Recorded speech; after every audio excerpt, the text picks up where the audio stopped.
میں نے اس اسلامی بہن کو ایک نسخہ بتلایا. میں نے کہا باجی نسخہ میں بتلا دیتا ہوں، عمل تم کر لو، کرم نوازی رب تعالیٰ کر دے گا. مجھے کہنے لگی جی مجھے نسخہ بتلائے. میں نے کہا کہ باجی جب بھی کھانا پکایا کرو باوضو ہو کر پکایا کرو، اور کتنی دیر کھانا پکاتی رہو میرے آقا صلی اللہ علیہ وسلم پر درود و سلام پڑھتے رہا کرو. ارے آج ہو جا رہا ہے، ادھر میوزک بج رہا ہے اور کھانا پک رہا ہے، ادھر فلمیں ڈرامے دیکھے جا رہے ہیں، کھانا پک رہا ہے. میں آپ سب سے ایمانداری سے پوچھوں گا وہ کھانا جو میوزک کی جھنکار میں پک رہا ہے، میوزک کی جھنکار میں وہ اندر جا رہا ہے، وہ کھانا اندر جا کر کیا اثر کرے گا؟ نسخہ میں نے اس کو بتلایا. چند دن کے بعد اس کا فون آیا، کہنے لگے حافظ صاحب میں نے باوضو ہو کر کھانا پکانا شروع کیا اور جتنی دیر کھانا پکاتی رہتی سونے آقا صلی اللہ علیہ وسلم پر درود و سلام پڑھتی رہتی. کہنے لگی درود پاک کی برکت سے میرا سارا گھرانا نمازی بن گیا ہے. اس کو کہتے اندر بوٹی مشک بچایا کہ جان پھلا بتا رہی ہوں. ارے اللہ کا ذکر کرتے ہوئے، ذکر مصطفیٰ کرتے ہوئے جو کھانا پکایا جائے گا، جس کے پیٹ میں جائے گا اس کو نمازی بناتا جائے گا. اس لیے میں مختلف علاقوں میں حضرت صاحب بیان کے لیے میں جاتا ہوں. آپ کا تو میں دن کے وقت آیا ہوں. میں دیکھا رات کے وقت ٹریکٹر چل رہا ہوتا ہے، اس پہ بھی فل آواز سے میوزک چل رہا ہے. میں صحیح کہہ رہا ہوں؟ یا جو میوزک کی جھنکار میں ہاتھ چلایا جا رہا ہے، میوزک کی جھنکار میں دانا بویا جا رہا ہے، میوزک کی جھنکار میں فصل کاٹی جا رہی ہے، ارے وہ کھانا جس کے اندر جائے گا اس پر کیا اثر کرے گا؟ ایک حضرت صاحب عورت کا مجھے فون آیا، مجھے کہنے لگی حافظ صاحب میں بڑی پریشان ہوں. اچھا اس کی پریشانی سن کر میں نے دعا کی یا اللہ ایسی پریشانی ہر مسلمان کو عطا کر. وہ پریشانی کیا تھی؟ کہنے لگی حافظ صاحب میں گھر میں اکیلی نماز پڑھتی ہوں، باقی سارا گھر بے نمازی ہے، میں پریشان ہوں قیامت کے روز ان کا کیا بنے گا؟ یہ وہ فکر ہے جو اللہ تعالیٰ اپنے نبیوں کو عطا کرتا تھا، یہ وہ فکر ہے جو اللہ تعالیٰ اپنے ولیوں کو عطا کرتا ہے.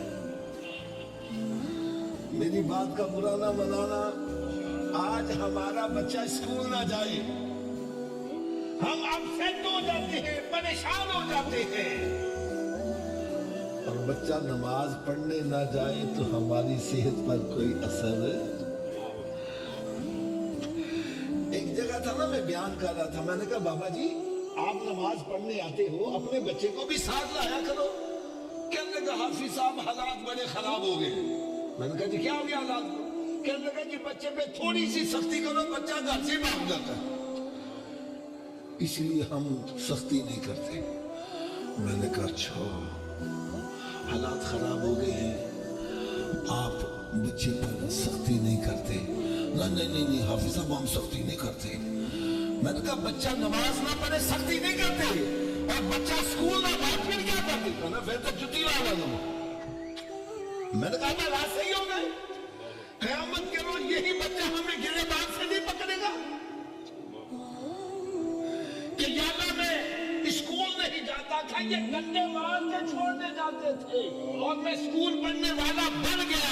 اگر میرے باپ نماز کے لیے سختی کر دے تو میں نمازی بھی بن جاتا. لہذا مجھے جہنم میں باپ میں ڈالنا پڑنا، میرے ماں باپ کو جہنم میں ڈالنا.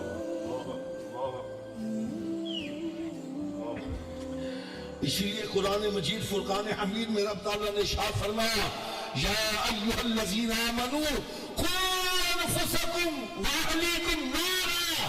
اے ایمان والو اپنے آپ کو اور اپنے گھر والوں کو جہنم کی آگ سے بچاؤ. آپ اپنے گھر سے اپنی ڈیوٹی پہ جاتے ہیں، کوئی ملازمت کرتا ہے، کوئی کاروبار کرتا ہے، کوئی کھیتی باڑی کرتا ہے، یوں سمجھے اس کو اپنی ڈیوٹی پلیس پر پہنچنے میں 1 گھنٹہ لگتا ہے۔ یہ ٹائم تو اس نے دینا ہی دینا ہے، ڈیوٹی پہ جانا ہی جانا ہے۔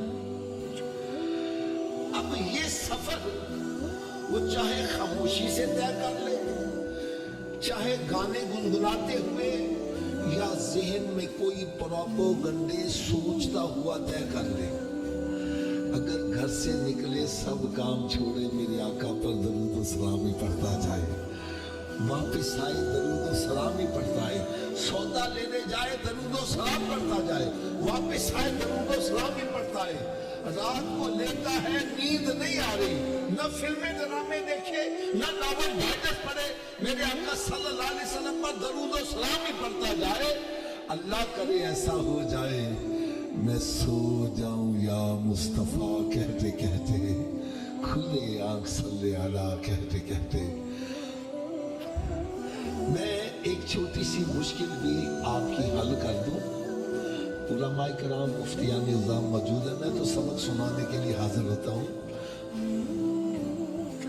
ہو سکتا ہے کسی کے ذہن میں تھوڑی سی یہ بھی پریشانی آ جائے، حافظ صاحب یہ آپ نے بات تو صحیح کی ہے، ہم نے سفر تو طے کرنا ہی ہے تو درود پاک پڑھتے ہیں، لیکن حافظ صاحب ہمارا وضو نہیں برقرار رہتا، تو ہم کیا کریں؟ تو آؤ آج میں یہ بھی مشکل حل کر دوں، آپ بغیر وضو درود پاک بھی پڑھ سکتے ہو، بغیر وضو قرآن مجید بھی پڑھ سکتے ہو، بغیر وضو قرآن پاک کو چھونا منع، لا یمسہ الا المطہرون۔ اگر آپ کو قرآن مجید زبانی یاد ہے، مثلا سورہ اخلاص بچے کو یاد ہے، اگر آپ بغیر وضو بھی سورہ اخلاص قل هو اللہ شریف 3 مرتبہ پڑھو گے، رب تعالیٰ پھر بھی آپ کو پورا قرآن پڑھنے کا ثواب عطا فرما دے گا۔ آپ بغیر وضو درود پاک بھی پڑھ سکتے ہو، قرآن مجید بھی پڑھ سکتے ہو۔